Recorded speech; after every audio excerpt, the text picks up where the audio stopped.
Olá, estamos de volta com mais uma apresentação aqui na Sociedade Teosófica em Brasília para falar de um assunto que pode despertar o interesse e a curiosidade de todos aqueles que se interessam por religiões comparadas, por teosofia e por sufismo. Nós vamos falar sobre os 11 mandamentos dos mestres de sabedoria. Mas para começar, quem são os mestres? A Sociedade Teosófica deu a conhecer no Ocidente uma tradição muito antiga, milenar, de que existem seres em altíssimo nível de desenvolvimento espiritual que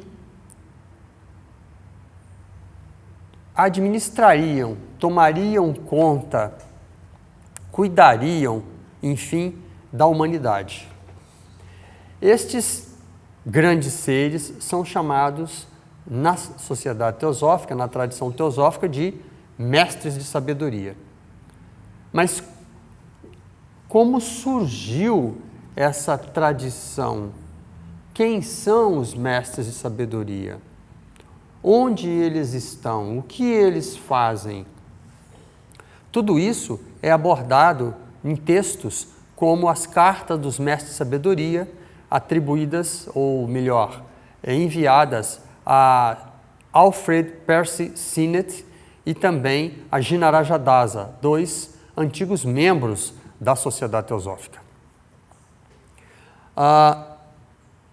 E a Sociedade Teosófica ela tem características muito especiais, porque como sua sede mundial é na Índia e a nossa fundadora, a senhora Blavatsky, viveu muitos anos na Índia, e sabe-se que a tradição indo-ariana, ou seja, budista e hindu, produziu uma excelência de textos e uma quantidade absurda de textos, absurda no sentido de muito volumosa e muito preciosa, porque esses textos tratam do desenvolvimento espiritual do homem, da sua relação com a natureza e da inter-relação dos seres humanos.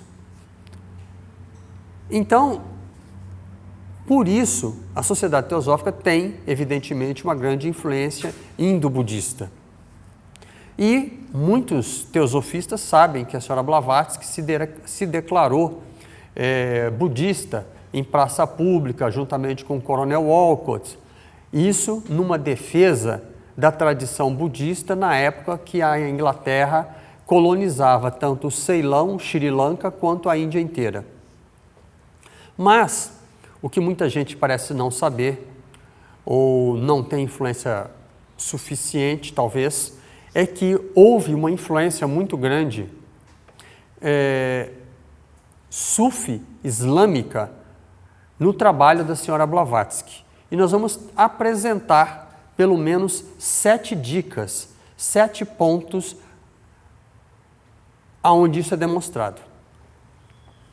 Nós vemos na tela uma imagem com a interrogação: quem são os mestres de sabedoria? Nosso objetivo, então, é levantar essas pistas diferenciadas com relação aos mestres de sabedoria. Na tela, nós vemos a imagem de 2 mestres, né? O mestre Morya e o mestre Kuthumi.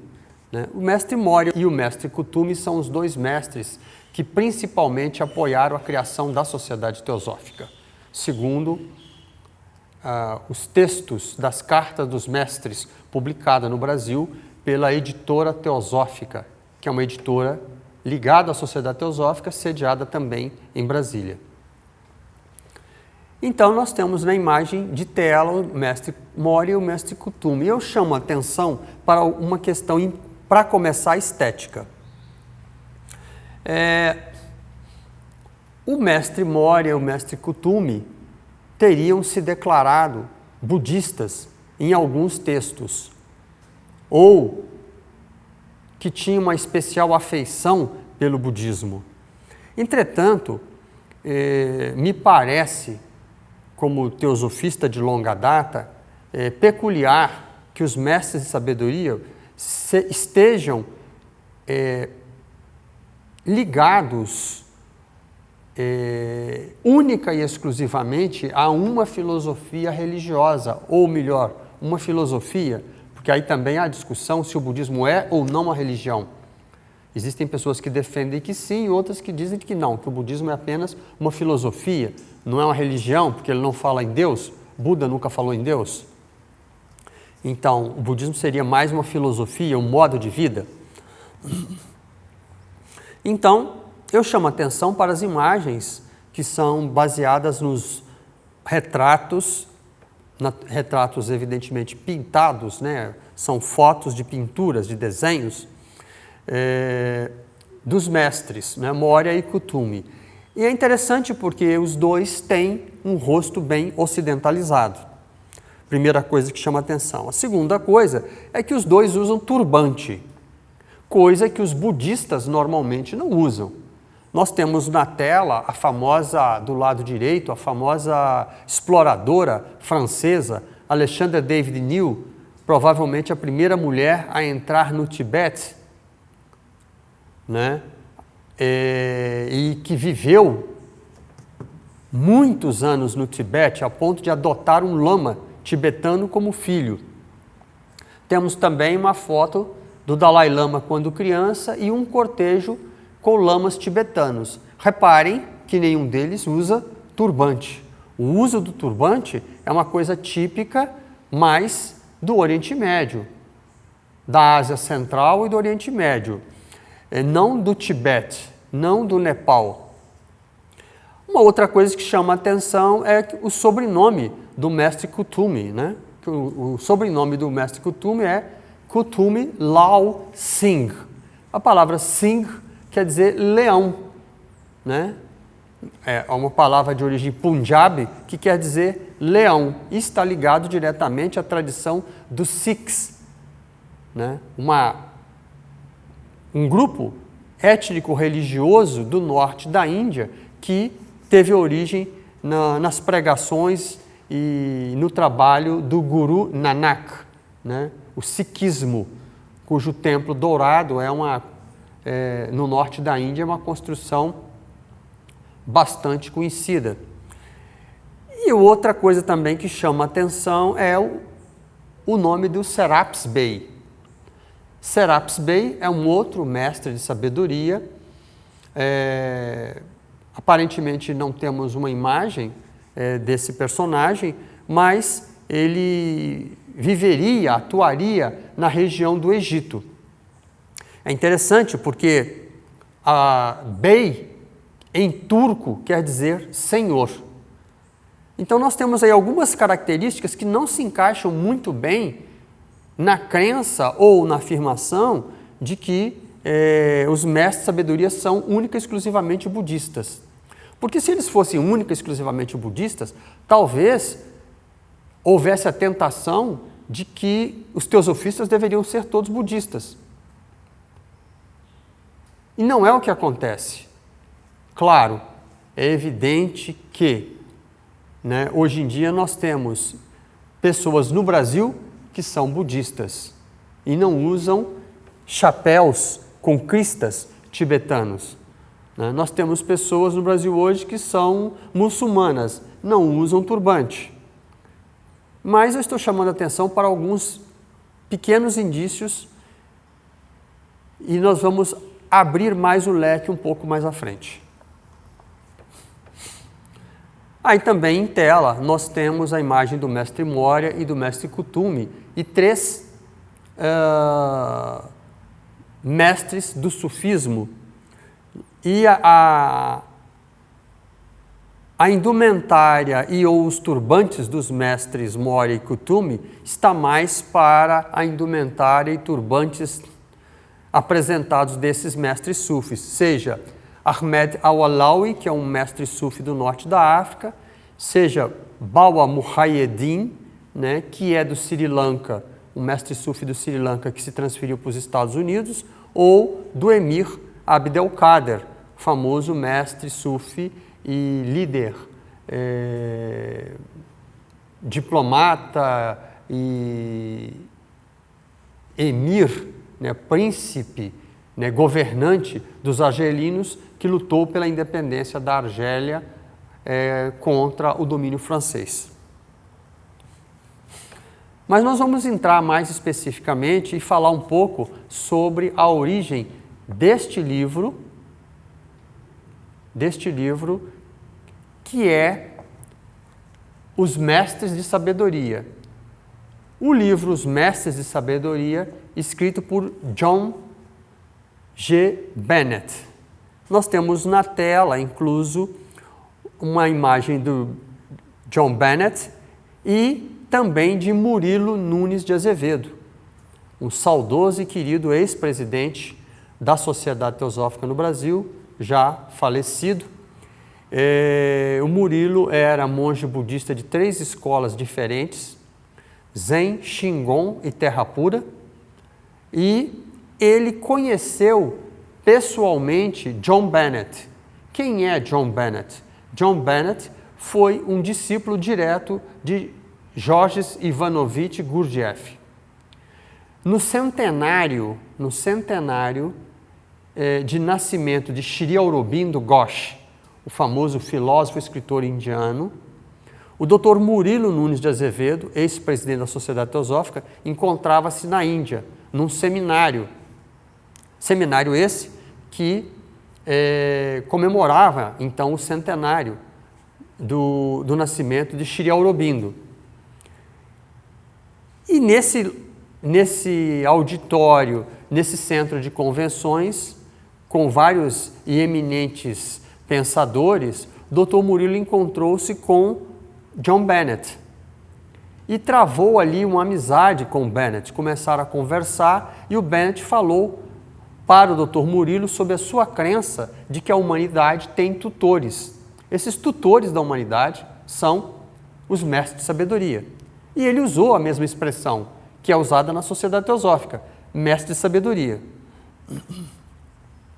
Então, depois de uma conversa sobre esse assunto e esse início de amizade fecunda, vamos dizer assim, finalizando o seminário, o Dr. Murilo voltou ao Brasil e Bennett voltou para a Inglaterra, né, cada um para a sua terra de origem. Entretanto, há pouco tempo depois, infelizmente, John Bennett veio a falecer. E ele deixou um livro inacabado. O livro inacabado que ele deixou foi esse, Os Mestres de Sabedoria. Curiosamente, por uma sincronicidade, esse livro veio para ser traduzido no Brasil e caiu nas mãos de quem? Nas mãos do Dr. Murilo Nunes de Azevedo, que relata esse encontro com Bennett nas primeiras páginas do livro. Aí nós temos mais uma imagem do Bennett, né? Ele morreu em 1974. E o Bennett escreveu o livro Os Mestres de Sabedoria, mas o livro dele tem um antecessor, porque o Bennett foi discípulo de um professor turco. O Bennett foi espião do governo inglês no Oriente Médio. E ele falava vários idiomas, inclusive turco, árabe, persa. Então, o Bennett conheceu um professor turco chamado Hasan Shushud. Hasan Luft Shushud. E o Hasan Shushud escreveu também um livro, que foi publicado depois do livro do Bennett. E o Shushud foi um dos mestres do Bennett. Nesse livro do Shushud, ele desenvolve outros aspectos a respeito da tradição dos mestres de sabedoria da Ásia Central. Então, esse é o livro do Hasan Shushud, né? Os mestres de sabedoria da Ásia Central. Eu estou insistindo muito nessa palavra mestre de sabedoria, porque é o título dado àqueles seres que patrocinaram, que apoiaram a criação da Sociedade Teosófica. Qual é, porém, a ligação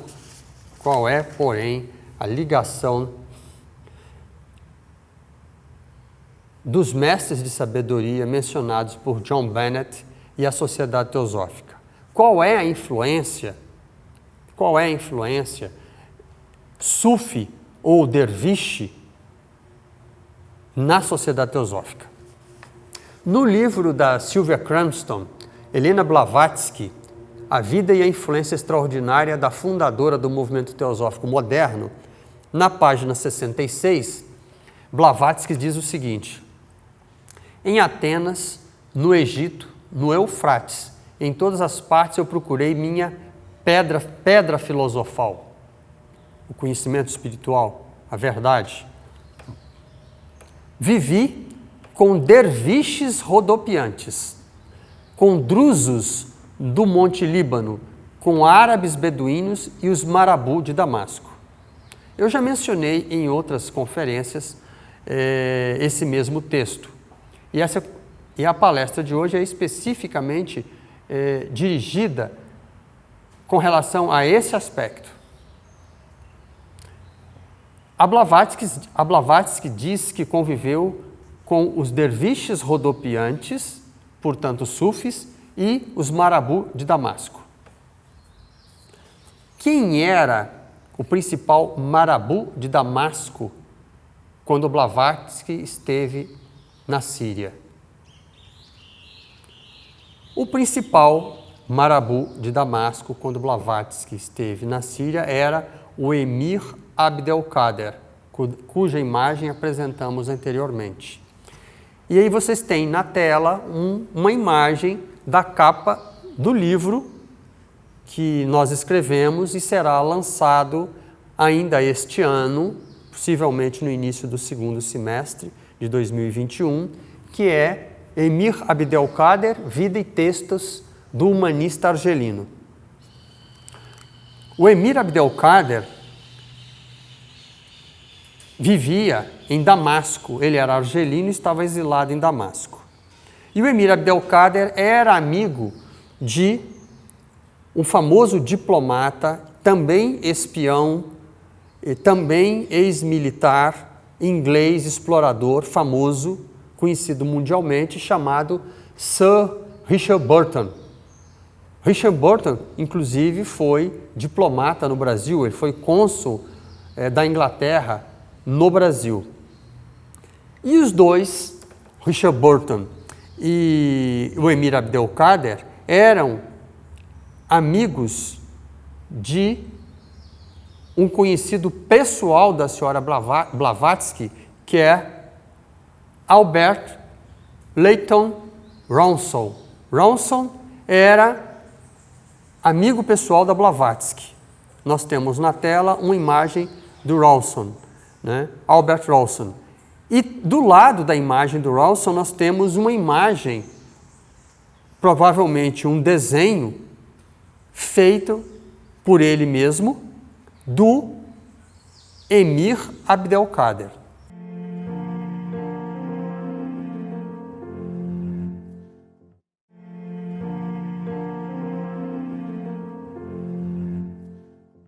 Então, recapitulando, o Albert Rawson era um desenhista, era um ilustrador americano, que mais tarde vai criar uma ordem maçônica, paramaçônica nos Estados Unidos.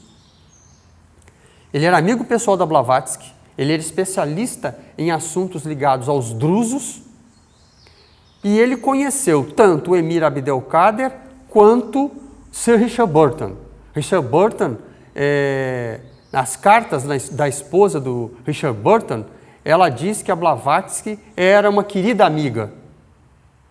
A esposa do Richard Burton diz que a Blavatsky era uma querida amiga da família. Então, Albert Rawson era amigo tanto do Emir Abdelkader quanto de Sir Richard Burton, explorador inglês. E ele era íntimo da Blavatsky. Então é impossível que a Blavatsky conhecia, né, o Richard Burton. Então era impossível que a Blavatsky não conhecesse o Emir Abdelkader. Isso é impossível. E tem um elemento aí peculiar que eu chamo a atenção. É que tanto, voltando à imagem, o Emir Abdelkader e Sir Richard Burton, tanto o Emir Abdelkader quanto o Sir Richard Burton eram iniciados numa ordem sufi.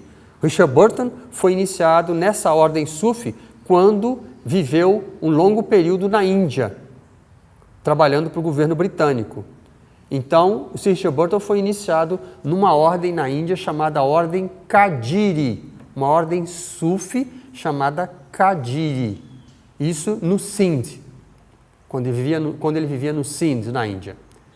A ordem Kadiri, a ordem sufi Kadiri, tem esse nome porque ela é uma ordem fundada por Abu Qadir Jilani.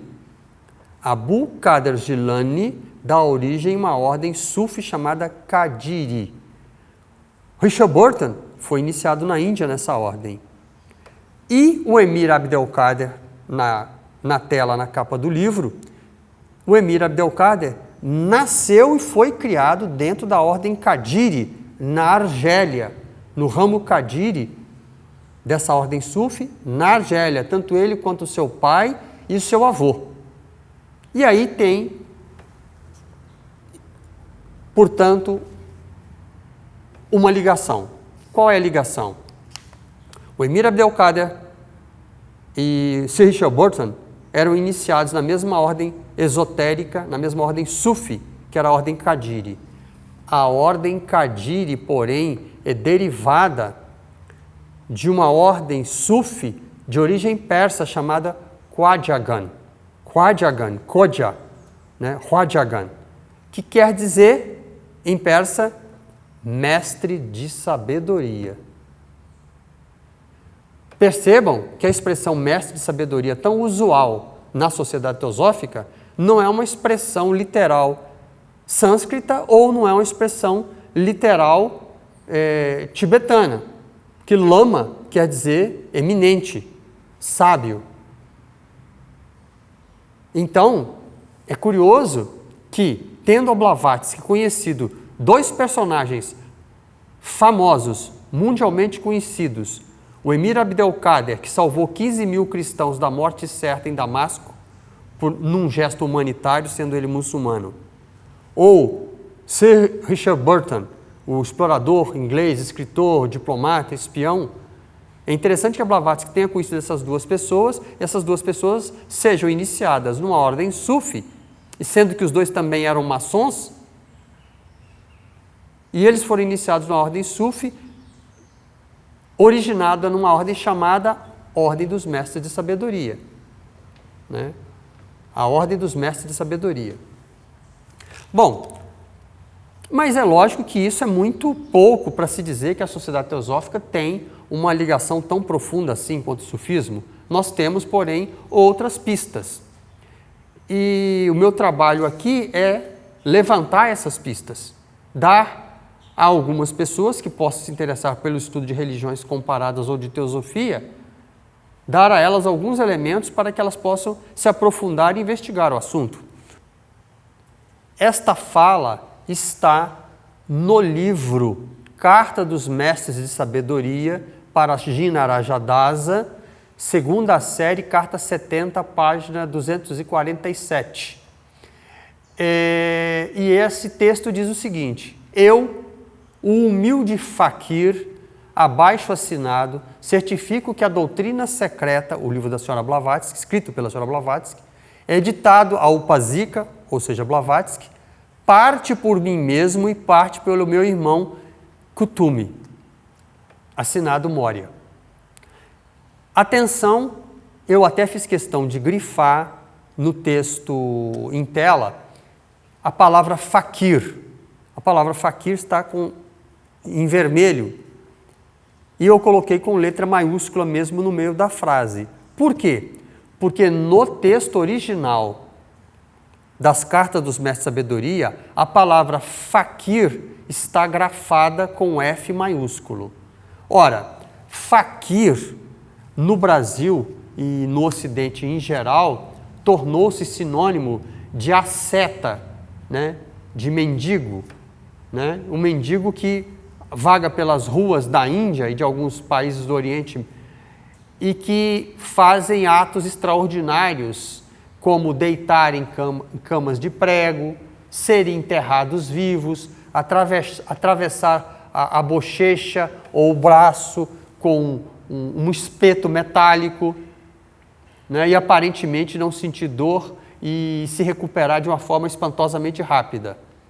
Então, fakir virou sinônimo de asceta, de uma pessoa que maltrata o corpo, que tem um domínio completo sobre o corpo. Mas, originalmente, essa palavra quer dizer sufi, né? Aí, embaixo do texto que apresentamos em tela, tem uma explicação onde diz fakir, né? Derivado do árabe, fakir, pobreza. Um muçulmano sufi ascético do Oriente Médio e do Sul da Ásia. Os faquires eram derviches, vagantes ensinando o Islã e que viviam de esmola. Ou seja, eram derviches errantes. Então, faquir não tinha o sentido de pessoas que maltratavam o corpo em praça pública para receber algumas moedas. E o mestre Moria diz que ele é um faquir, com F maiúsculo. Por que ele fez questão de colocar um F maiúsculo no meio da frase? Eu acho que ele não é um sentido meramente alegórico. Não precisava ter colocado um F maiúsculo. Mas vamos a outros indícios. Agora, a própria HPB, depois de ter dito em texto anterior, apresentado por nós, que viveu entre os derviches e os marabu de Damasco, sendo que marabu quer dizer um homem santo, esse termo marabu é muito utilizado no norte da África, não é um termo tão usado na Síria ou no Líbano, é um texto típico do norte da África, né? Então, como mostramos anteriormente, o principal marabu, homem santo de Damasco naquela época, quando a Blavatsky esteve lá, foi o Emir Abdelkader, o herói da libertação da Argélia. Mas aqui nós temos um outro texto da Blavatsky, né? Do Cartas de HPB, volume 1, carta 110, né? Do Collect Rights, né? De 1861 a 79. E essa carta diz o seguinte: as pessoas me chamam e acreditam que sou um adepto, entre aspas. Eles realmente acreditam que fui iniciado nas pagodas. Pagodas aqui no caso são os pagodes, né? Ela está se referindo naturalmente aos templos budistas, né? Eu, uma mulher e uma europeia, é realmente um absurdo, calculado para fazer alguém olhar espantado.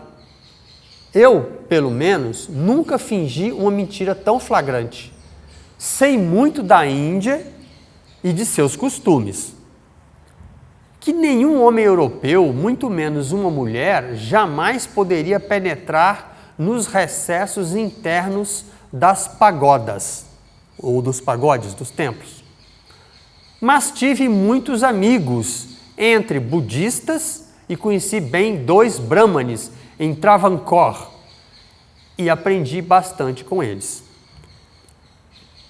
Pertenço à fraternidade secreta dos drusos do Monte Líbano e passei uma longa vida entre derviches, mulás persas e místicos de todos os tipos.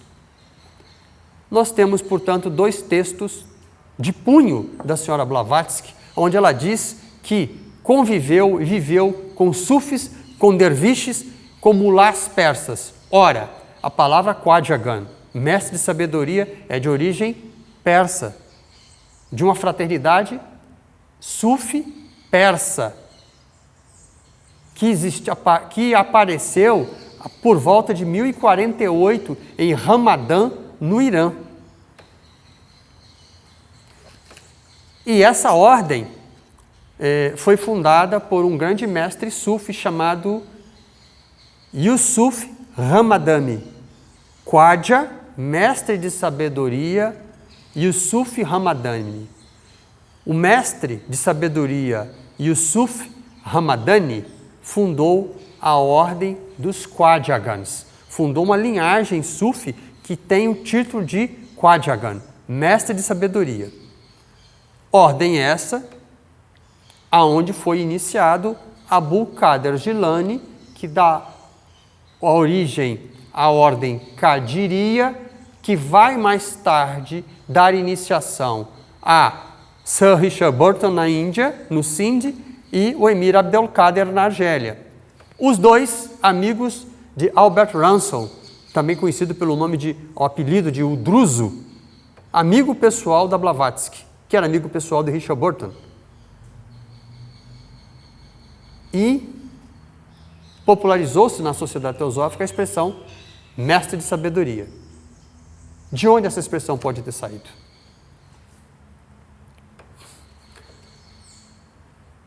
Uma outra coisa que chama a atenção é que na Sociedade Teosófica, esses cuidadores da humanidade, o círculo interno da humanidade, como diria Gurdjieff, são chamados, esse grupo é chamado de Fraternidade Branca, ou Grande Fraternidade Branca.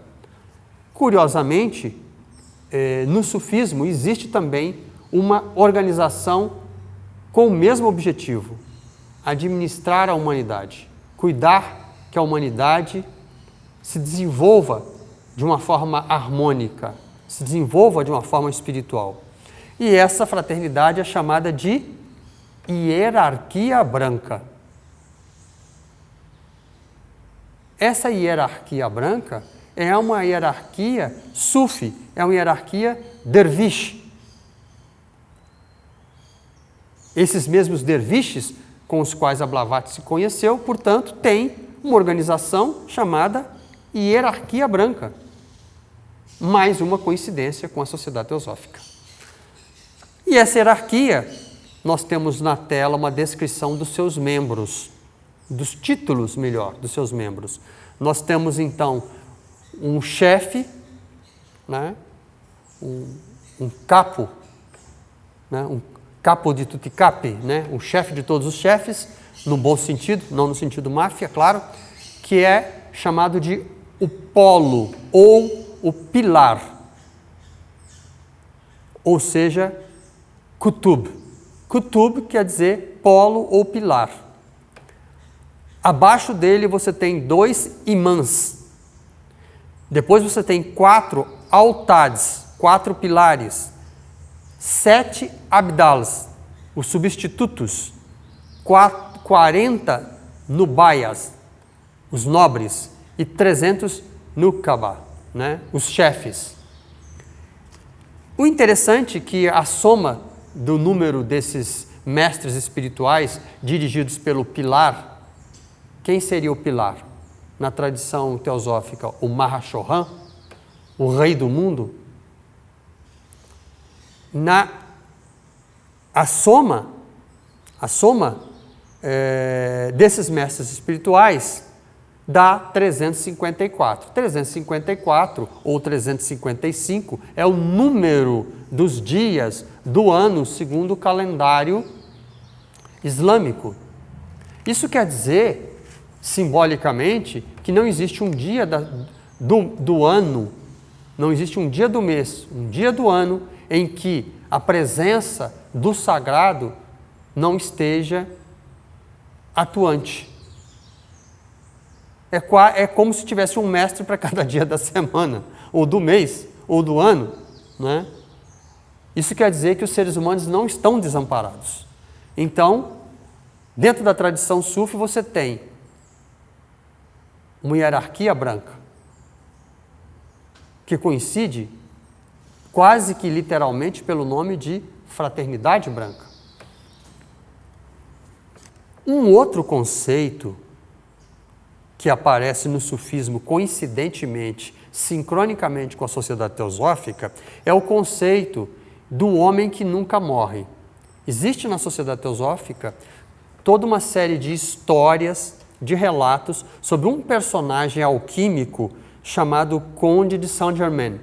O Conde de Saint-Germain foi um personagem que surgiu pré-Revolução Francesa e teria tentado impedir que a Revolução Francesa acontecesse da forma como aconteceu, que desembocou no terror, no grande terror, né? Em Robespierre e outros fanáticos, né? Fundamentalistas da Revolução que levaram à morte a milhares de pessoas. Então, o Conde de Saint-Germain, entre outras coisas, tentou impedir que a Revolução Francesa acontecesse da forma sanguinolenta como aconteceu. E ele é um personagem misterioso, porque ele aparece com diferentes nomes em diferentes ocasiões e sempre aparentando a mesma idade. Então é o homem que nunca morre, é o Conde de Saint-Germain. Né? Há relatos que ele teria sido visto mais de 100 anos depois da Revolução Francesa e exatamente com a mesma aparência.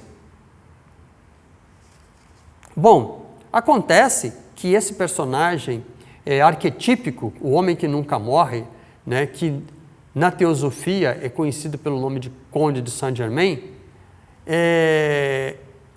essa mesma figura, não a mesma figura, mas a mesma ideia aparece em várias tradições. Aparece no budismo, aparece na alquimia e aparece no sufismo.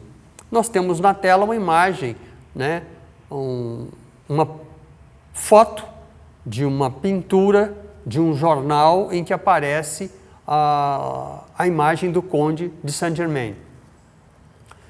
Curiosamente,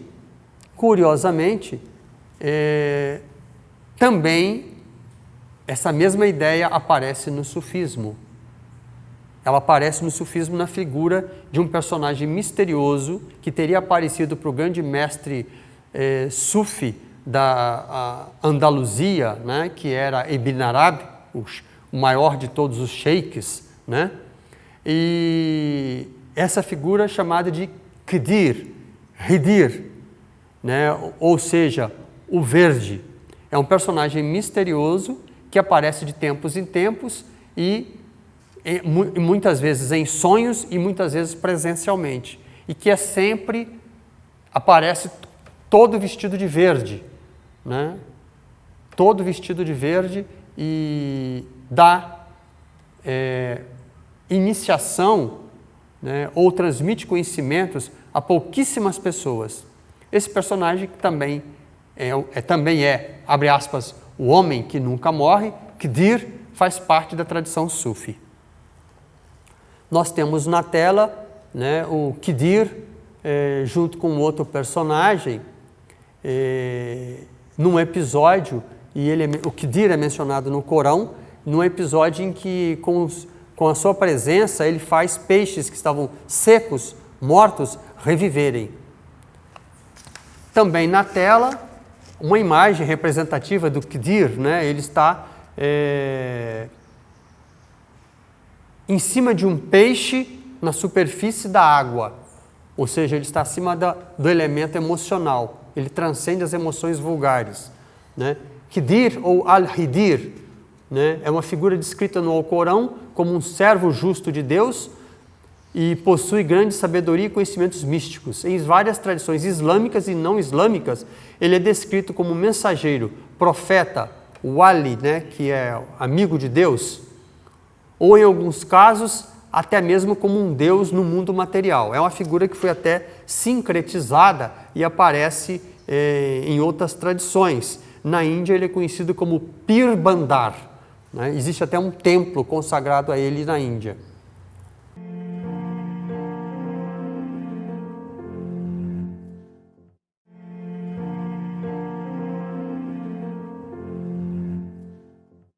Então nós podemos falar de 7 sincronicidades entre teosofia e sufismo, recapitulando.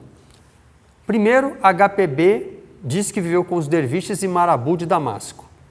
Depois, Albert Leighton Ransom que era amigo de HPB, amigo de Richard Burton e do Emir Abdelkader, e ambos são de uma escola sufi derivada da escola dos mestres de sabedoria da Pérsia. Terceiro, a expressão mestre de sabedoria é sufi persa. 4, nós temos a hierarquia branca e a fraternidade branca.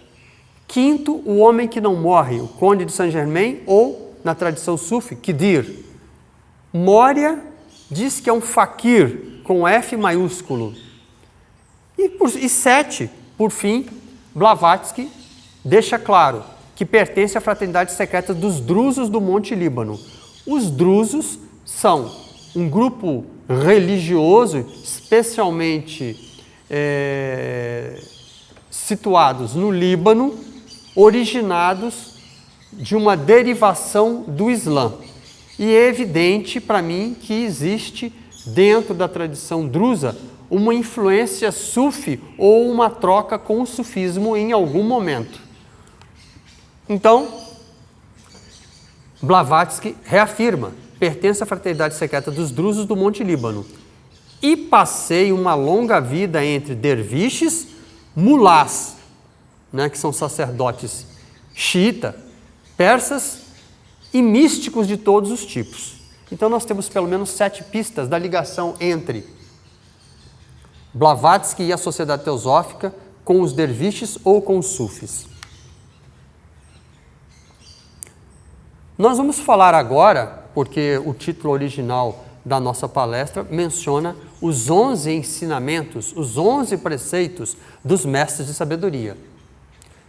E esses 11 preceitos e 11 ensinamentos dos mestres de sabedoria fazem parte da escola Naqshband. Nós temos que deixar claro que no sufismo existem várias escolas. Assim como existem vários ramos de yoga, existem vários ramos sufis. Então você tem os derviches rodopiantes, que é a escola Mevlev de Rumi, especialmente sediado na Turquia, em Cônia. Você tem a ordem Qadiri, derivada de Abul Qadir Jilani, a qual era ligado a Richard Burton, a qual era ligado o Emir Abdelkader.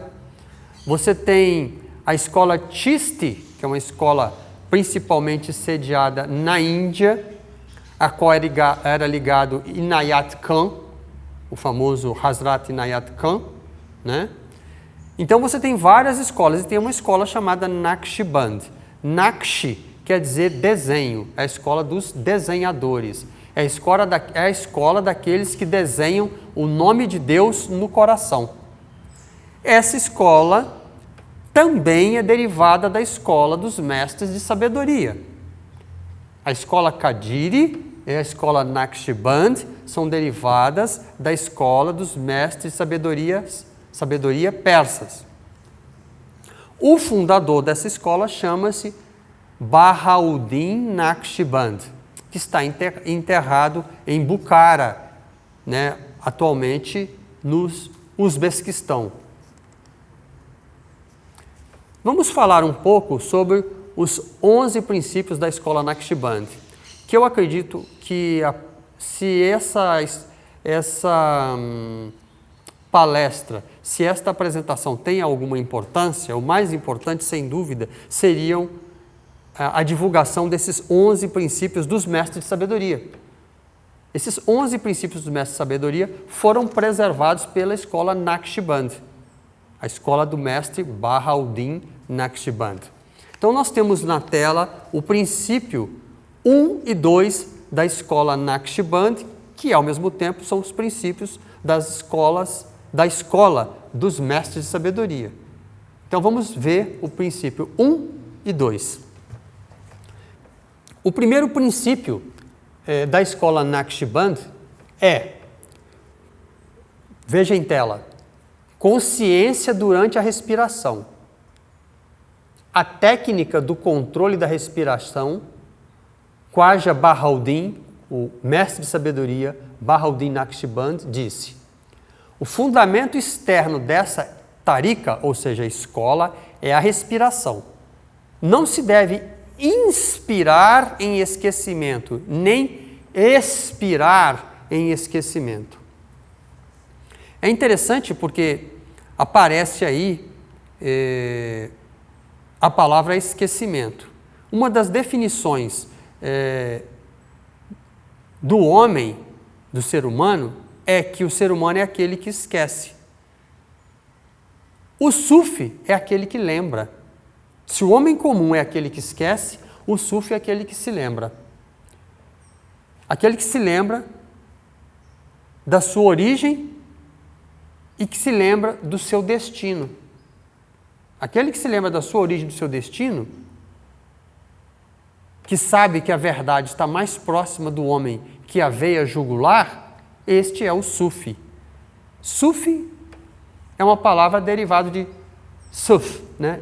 Lã, porque os sufis, no início da sua aparição, eles usavam roupas grosseiras feitas de lã em sinal meio que de protesto contra a exibição, né? A vaidade e a exibição que começava a predominar em certas áreas do Islã, com o enriquecimento dos muçulmanos devido à expansão, né, das caravanas, do comércio, né, e do domínio islâmico por todo o Oriente Médio. Então, o sufi é aquele que não se importa com as roupas, que não se importa com a vaidade, é aquele que se lembra da sua origem e do seu destino final.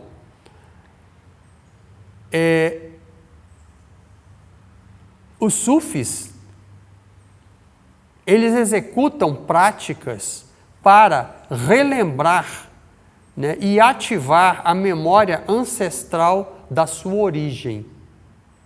Essas práticas incluem visualização, recitação dos nomes sagrados, exercícios respiratórios, autoobservação. Então, a coisa mais básica e o primeiro princípio dos ensinamentos dos mestres de sabedoria na escola Naqshband é controlar a respiração, não respirar em esquecimento, não inspirar ou expirar em esquecimento.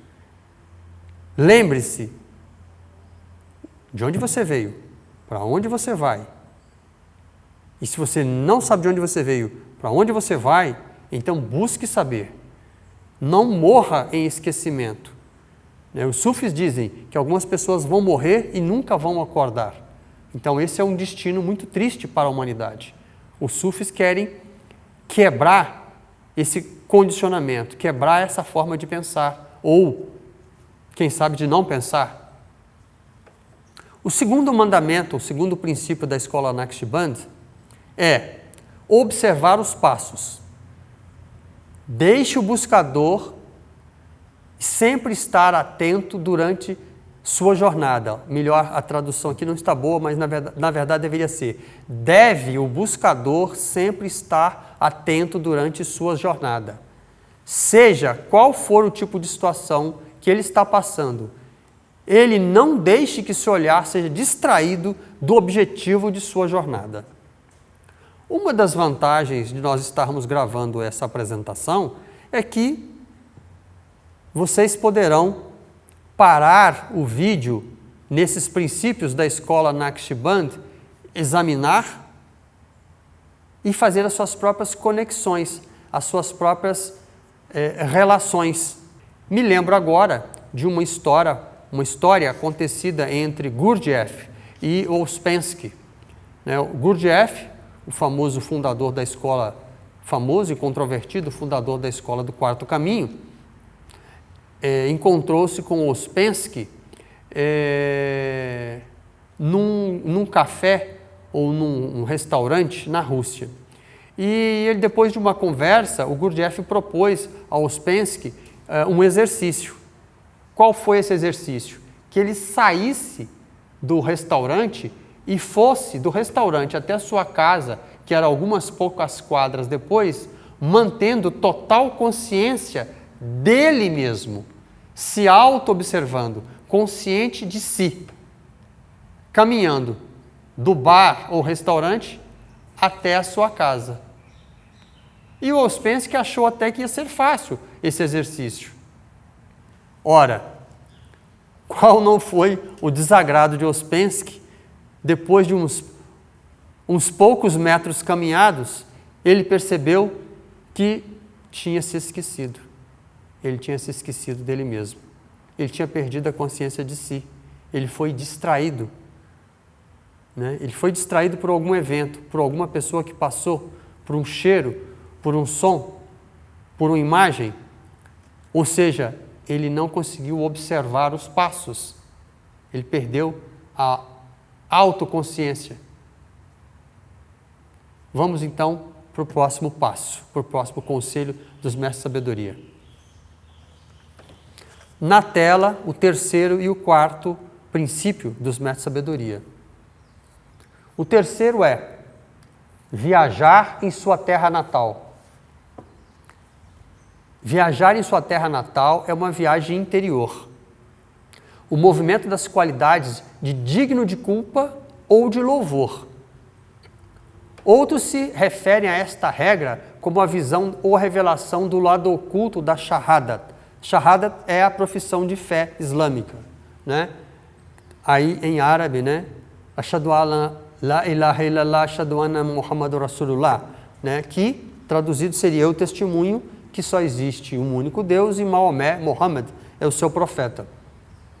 Então, viajar em sua terra natal é uma viagem interior. Na verdade,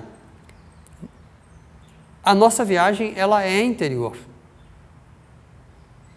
Mas as pessoas, dominadas pelos sentidos, pelos desejos, aquilo que é chamado de nafs na tradição sufi, elas se deixam levar, elas se deixam carregar para o passado, para o futuro. Elas se deixam carregar pelas projeções, nunca estando realmente no presente. Então, é uma viagem fantasiosa. Nós deixamos de viver uma viagem real e passamos a atuar naquilo que o cinema americano chama de Matrix. É uma ilusão.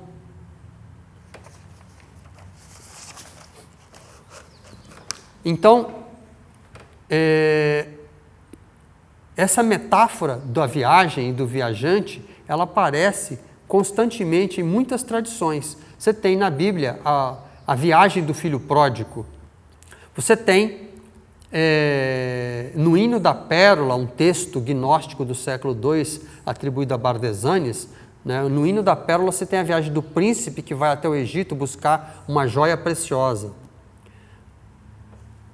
Tudo isso, na verdade, é uma metáfora do trajeto que a alma faz, da sua origem, a sua viagem pelo mundo e o seu retorno. É um círculo de evolução. Mas, se durante o percurso o homem estiver adormecido, ele perder a consciência, ele não estiver se auto-observando, ele não terá cumprido o seu destino. Ele vai se perder no caminho. Né? E um ditado sufi diz que aquele que dorme no caminho perde o chapéu ou a cabeça.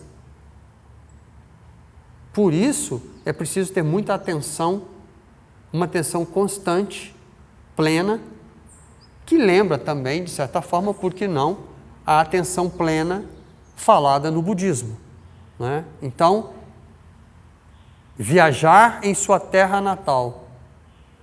Você está viajando na sua terra natal? Você está viajando em Matrix? Ou você está viajando realmente de volta para a sua terra natal, para a sua origem? Mas o quarto princípio é solidão na multidão. Solidão na multidão. O caminho do buscador, embora exteriormente ele esteja no mundo, interiormente ele está com Deus, com Allah. Os mestres da escola disseram, nessa tarica, nessa escola, a associação está na multidão e a dissociação na halva. A prática semanal em conjunto é para que se possa realizar o zikr em grupo. Né?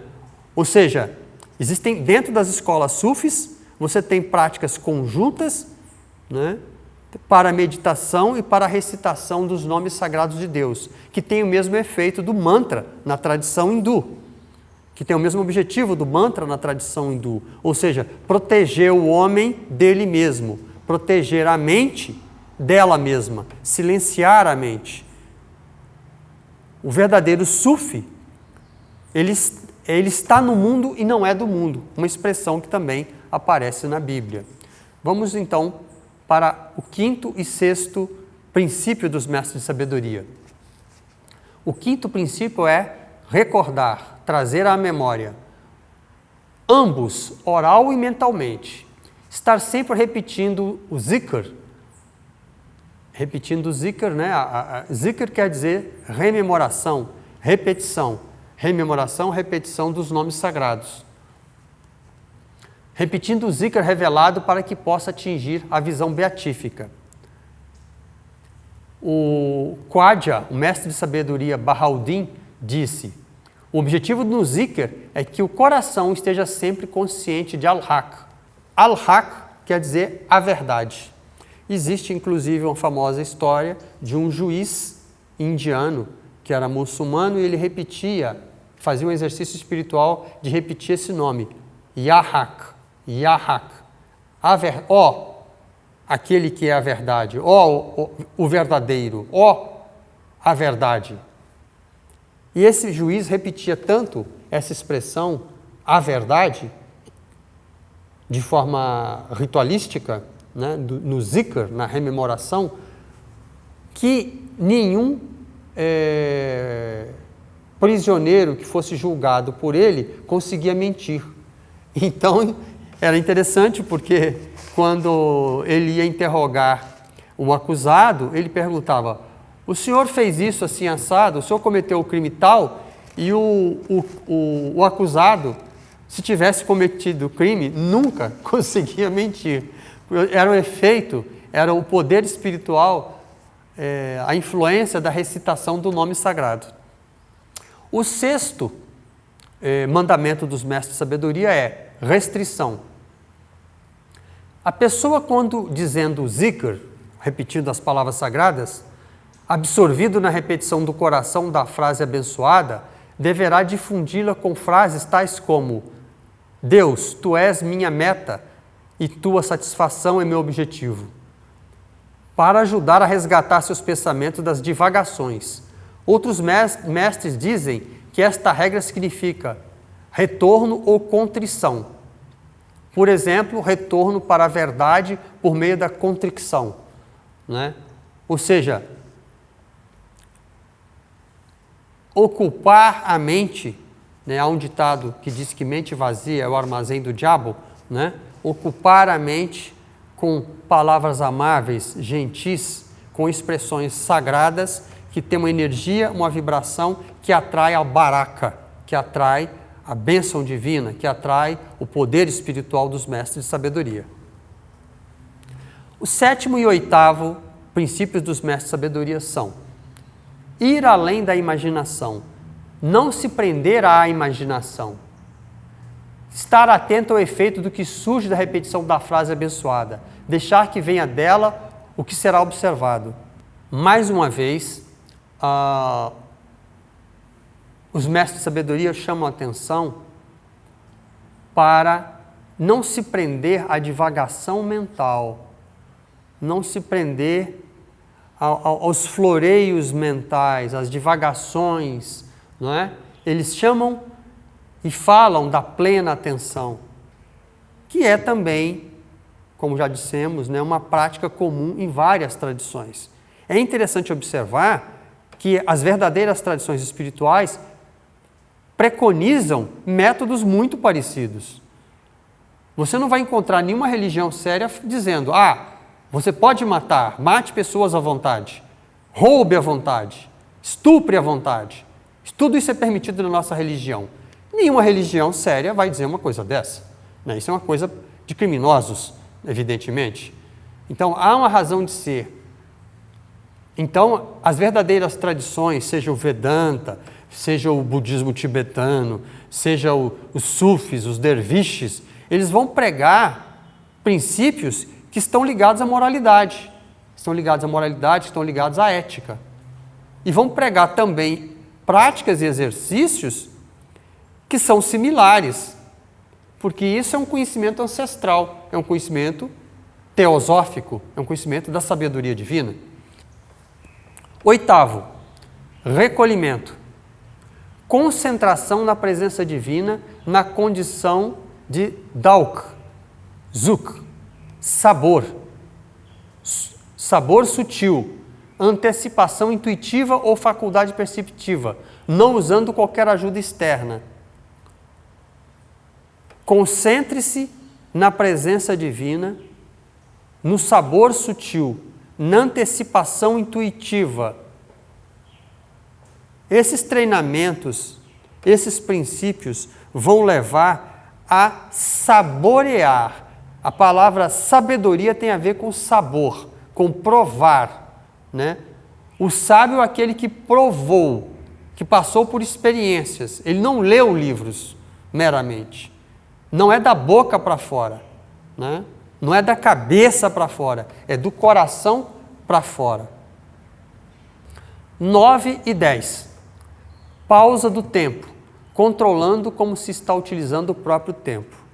Como você gasta o seu tempo?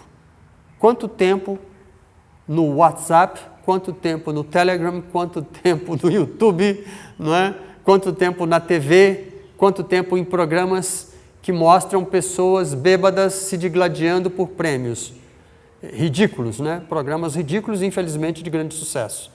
Quanto tempo você gasta com isso? Controlando como se está utilizando o próprio tempo. Se corretamente e se for assim, agradecer ou incorretamente, se for assim, pedir perdão de acordo com a lista das ações, pois verdadeiramente para lá as boas ações dos virtuosos são a iniquidade de outros. Então, é interessante porque aqui dá um toque, né, na contabilidade das ações, que era uma coisa que os pitagóricos faziam. Todos os dias, antes de dormir, os pitagóricos faziam uma rememoração do que tinha acontecido durante o dia e aquelas ações perpetradas. E quais dessas ações perpetradas eles tinham, vamos dizer assim, acertado ou se equivocado, para que pudessem se corrigir. Então, agir de acordo com ações virtuosas. A pausa do tempo. Como você gasta o seu tempo? Você gasta o seu tempo com ações virtuosas, com meditação, com recitação dos nomes sagrados, com mantras, ou de forma a causar infortúnios. 10º, pausa dos números. Checando que o zikr do coração, dito no coração silenciosamente, seja repetido o número requerido de vezes, tomando conta dos seus pensamentos errantes e dispersivos. Atenção aos pensamentos errantes e dispersivos. E executando de forma correta os exercícios espirituais. Então, para a repetição dos nomes divinos, em geral, os sufis usam um instrumento como esse que tenho no pescoço, que é um tasbi, ou tisbi, ou masbarra, dependendo do país do Oriente Médio, que é uma espécie de rosário, ou como um terço cristão, só que tem um número diferente de contas. Normalmente tem 33 contas ou 99 contas. Né? Tem 33 ou 99 porque são 99 os nomes de Deus. Então, com um masbarra nas mãos de 33, você passando 3 vezes, recitando os nomes sagrados 3 vezes, uma vez para cada bolinha que passa entre os dedos, você faria então 99 nomes, 99 vezes, perdão. Mas não basta apenas repetir mecanicamente os nomes sagrados ou cantar mantras, usando a linguagem hindu, de uma forma mecânica. A mecanicidade não leva a lugar nenhum, ela é estacionária, né? Finalmente, vamos então ao número 11, das considerações, preceitos dos mestres de sabedoria. Pausa do coração. Formulação da imagem mental do nome de Deus gravado no coração. para enfatizar que o coração não tem consciência nem outro objetivo que não Deus. Este é o significado da palavra Nakshi. Nakshi quer dizer gravado, desenhado. Essas 11 considerações e preceitos dos mestres de sabedoria foram compilados dentro da escola Naqshband, ou seja, na escola dos desenhadores, daqueles que inscrevem o nome de Deus no coração. Portanto, fica mais uma vez claro que o objetivo final dos sufis não é externo, o objetivo final dos sufis é interno. O objetivo final dos sufis é voltar à sua origem, é inscrever o nome de Deus no coração e para o sagrado voltar. Obrigado.